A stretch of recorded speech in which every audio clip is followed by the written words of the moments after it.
क्या रहा कार्यक्रम? नहीं, अब अभिषेक राणा जी ने और पिंटू तिवारी ने अब स्वागत समारोह रखा था, काफ़ी दिनों से इन्होंने कहा था। तो आज क्योंकि संसद 2 तारीख को ख़त्म हुई लोकसभा, तो मैं फिर कल आ गया था यहाँ रात में। तो ये हुआ था कि कुछ हमारे, क्योंकि आज हमारे उमा शंकर जी जो जिला अध्यक्ष थे रायबरेली के, उनकी पुण्यतिथि भी थी, तो शुरुआत वहाँ से करके फिर थोड़ा कार्यक्रम और भी थे, तो उसके बाद फिर मैं यहाँ पे आ गया। क्योंकि हमारा हॉस्पिटल जो है संजय गांधी अस्पताल, उसके अंदर कैथ लैब की शुरुआत हुई है। कैथ लैब का मतलब होता है कि जो स्टंट पड़ते हैं ना दिल में, जो नसों में स्टंट पड़ते हैं, अब आपको लखनऊ जाने की ज़रूरत नहीं, यहीं पे हो जाएगा। और लखनऊ में जो इलाज 20,000 का, शायद यहाँ 5,000 में हो जाएगा।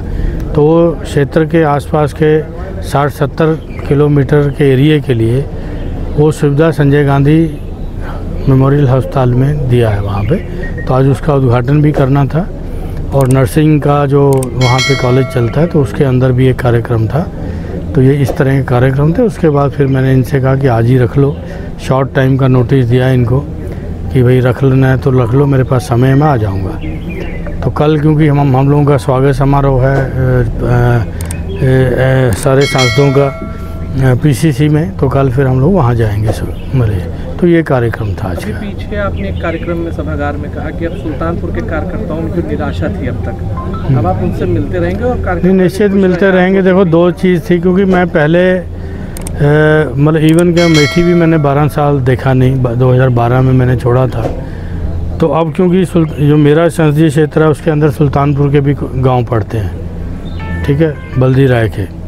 तो अब क्योंकि मेरा डिस्ट्रिक्ट एडमिनिस्ट्रेशन से वास्ता रहेगा उन गांव के काम करवाने के लिए, यहाँ करने आना जाना बना रहेगा मेरा, तो इसलिए जब आया करूँगा तो साथ में संगठन के लोगों से भी मिला करूँगा। तो ये मैंने वहाँ भी कहा और ये मैं करूँगा भी। भारतीय जनता पार्टी युवा मोर्चा ने राहुल गांधी के एक बयान पर बड़ा प्रदर्शन वगैरह किया और उनको हिंदू विरोधी बयान के लिए। भैया मैं तो उस समय हाउस में बैठा हुआ था, ठीक है, वो तो उनका है कि इतना सा कट करके चला दो। तो राहुल जी का पूरा बयान तो सुन लो आप पहले कि क्या कहा उन्होंने, ठीक है। अब उसको एक टुकड़ा निकाल के आप मतलब उस पर राजनीति करोगे तो ठीक नहीं है। अब जनता समझ चुकी है, क्योंकि 10 साल हो गए, बहुत इन्होंने कर लिया, ठीक है। जो नरेंद्र मोदी जी का बयान था वो राहुल जी का बयान बना दिया कि इधर से आलू डालो सोना निकालो, वो कोई राहुल जी का बयान थोड़ी था।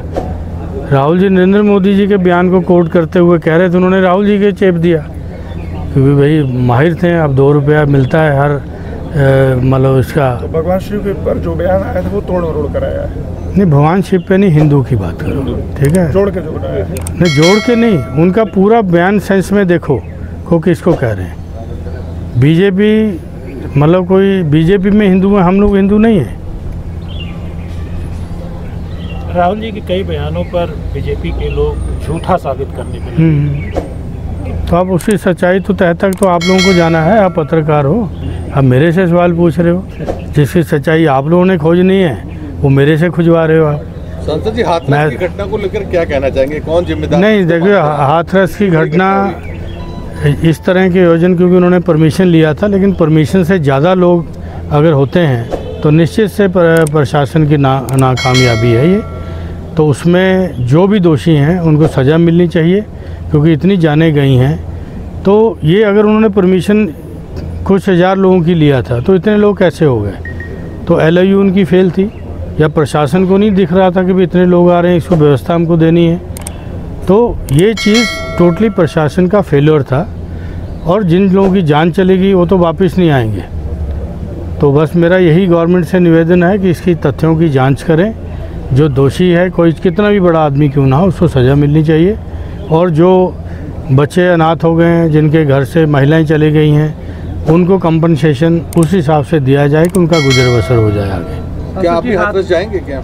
नहीं, हमारे लीडर गए हैं सारे, ठीक है, तो मतलब सब गए हैं वहाँ पे, क्योंकि हमारा लोकल यूनिट तो पहले से लगा है। बाबा है बोले, जिनका चर्चा हो रही है, इनका कनेक्शन अखिलेश यादव से भी विपक्ष कर रहा है कि मेरे को इसकी मेरे नॉलेज में नहीं है। मैं तो पहली बार ही नाम सुना उनका, क्योंकि मेरे संज्ञान में ये बाबा जी का कोई इतने बड़े बाबा हैं मेरे नोटिस में कभी था ही नहीं है। अमेठी में पूरी भाजपा लग गई, दिल्ली से लेके यूपी तक की, और आप चुनाव जीत गए, क्या कहेंगे उस कारण? नहीं, ये जनता ने और गांधी परिवार की जीत है ये, तो मैं अपने आप में अपने को श्रेय नहीं देता हूँ इस जीत का। ये वहाँ की अमेठी की जनता और गांधी परिवार का साथ, ये दो लोगों ने मिलके मेरी को जीत दी। आपने कहा था कि अमानत संभालने वाली बात हाँ, आपने कहा था, तो क्या आशय है इसकी? नहीं, आशय मेरा ये है कि उनकी कॉन्स्टेंसी है, ठीक है, कि मैं यहाँ का नेता नहीं हूँ, नेता वही हैं, तो मैं उनकी अमानत एक तरह से कस्टोडियन हूँ। तो मैं अमानत है, जब मतलब आदेश होगा दूसरे काम के लिए उसमें चला जाऊँगा, तो उनके आदेश से यहाँ पे आया हूँ, तो उनकी मैं अमानत कहता हूँ। मैं सब मीडिया के सामने कह रहा हूँ ये, ठीक है, कोई ऐसे चोरी से नहीं बात कर रहा हूँ। वरुण जी भी आए थे चुनाव प्रचार के दौरान, जी जी, उन्होंने कहा था ये मेरे पिताजी की कर्मभूमि है और यहाँ से मेरा रिश्ता है, वो भी कुछ ऐसे ही इमोशनल चीज? नहीं, उस समय देखो क्या था, जब संजय जी ने शुरू किया था तो उस समय अमेठी जो है सुल्तानपुर का हिस्सा हुआ करता था, तो 3 असेंबली सेगमेंट हमारी सुल्तानपुर डिस्ट्रिक्ट में लगती थी। अमेठी अपने आप में ज़िला नहीं था। तो उसके बाद जब ये अमेठी तो ज़िला अभी मायावती जी ने बनाया था पहले, छत्रपति साहू जी महाराज से, फिर बाद में अमेठी हुआ इसका। तो उसके बाद भी फिर ये था कि 5 तहसील पहले उसमें आती थी, फिर उसके बाद सलोन जाके रायबरेली में लग गया दोबारा। तो ये उस समय अमेठी अपने आप में ज़िला नहीं था। 3 असेंबली सेगमेंट हमारी सुल्तानपुर में लगती थी, 2 असेंबली सेगमेंट हमारी मतलब रायबरेली में लगती थी। तो इसलिए मतलब जब ज़िला बना तब जाके ये कॉन्स्टिट्यूंसी का ज़िला बना। तो अब भी अपने आप में 4 असेंबली सेगमेंट आपके अमेठी का हिस्सा है, 1 असेंबली सेगमेंट हमारे रायबरेली का हिस्सा है। गांधी पट्टी से जो छूट गया था सुल्तानपुर, अब वो जुड़ जाएगा? कौन सा? गांधी पट्टी से अमेठी रायबरेली से जो? नहीं, देखो गांधी से तो पहले से जुड़ा हुआ। देखो यहाँ पे आपके गिरिराज सिंह जी भी रहे, राजकरण सिंह जी भी रहे, फिर 89 में भी गिरिराज सिंह जी बहुत कम मार्जिन से आ रहे थे। उसके बाद फिर थोड़ा सा ये हुआ कि कमज़ोरी आई या क्या आया, तब से फिर हम लोगों ने थोड़ा सा यहाँ पे कमज़ोरी आई कि तब से हमारे बीच में यहाँ कोई आदमी रहा नहीं। तो अब ये है कि यहाँ पे, लेकिन तब भी मैं यहाँ के कार्यकर्ताओं की तारीफ़ करता हूँ कि ये कांग्रेस का झंडा बुलंद रखे हुए हैं। ये बहुत बड़ी बात है कि अमेठी ज़िला बनने के बाद ये थोड़ा लीडर से भी वंचित रहे, बड़े लीडर्स के उसमें रहे, क्योंकि नॉमिनेशन भी फिर उधर ही होने लग गया, डिस्ट्रिक्ट हेडक्वार्टर भी उधर ही चला गया।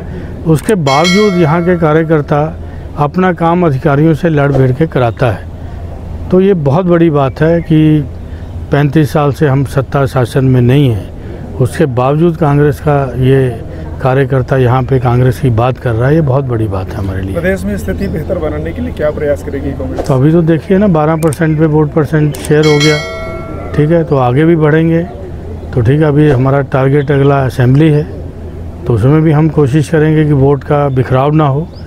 ये नतीजा जो हुआ है, जो इनके बड़े बड़े बोल थे, अब की बार 400 पार, तो 240 पे लाके जनता ने रख दिया, क्योंकि ये कहते संविधान बदल देंगे।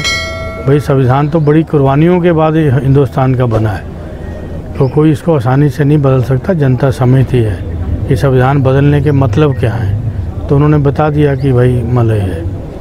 अभी यूपी में उपचुनाव होने वाला है, तो इसमें क्या ये गठबंधन इसमें भी चुनाव लड़ेगा कि ये अलग अलग? नहीं, इसके ऊपर पांडे जी, हमारे अविनाश पांडे जी हैं, अखिलेश जी की तरफ से भी कुछ लोग हैं, तो वो मिलके डिसाइड करेंगे। जो हाईकमान का निर्णय होगा वो हम सबको पालना करनी पड़ेगी।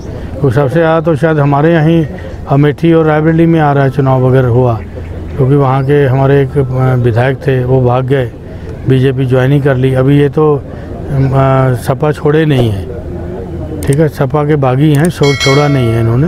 तो अखिलेश जी इसका फेट तो निर्धारित करेंगे अपने MLAs का, भागे का वो करेंगे। तो लेकिन क्योंकि अमेठी रायबरेली में 3 इलेक्शन आ जाएंगे अगर इन्होंने बीजेपी ज्वाइन कर लिया। गठबंधन की सरकार बनते बनते रहती है, क्या अभी भी कुछ उम्मीद है? नहीं, देखो राजनीति संभावना का खेल होती है, ठीक है, संभावना कभी भी मरती नहीं है राजनीति में, ठीक है। ये देखते हैं आगे क्या होता है। आज पार्लियामेंट के अंदर अपोजिशन दिखता है, ठीक है, आज मैं तो उसका गवाह हूँ, अब मैं तो बैठता हूँ अपोजिशन का, ये तो दिखता है आज अपोजिशन की पार्लियामेंट के अंदर ये 235 लोग जो है, मतलब ऐसे जब बैठते हैं तो मतलब दिखते हैं कि भाई ये अपोजिशन बैठा हुआ है।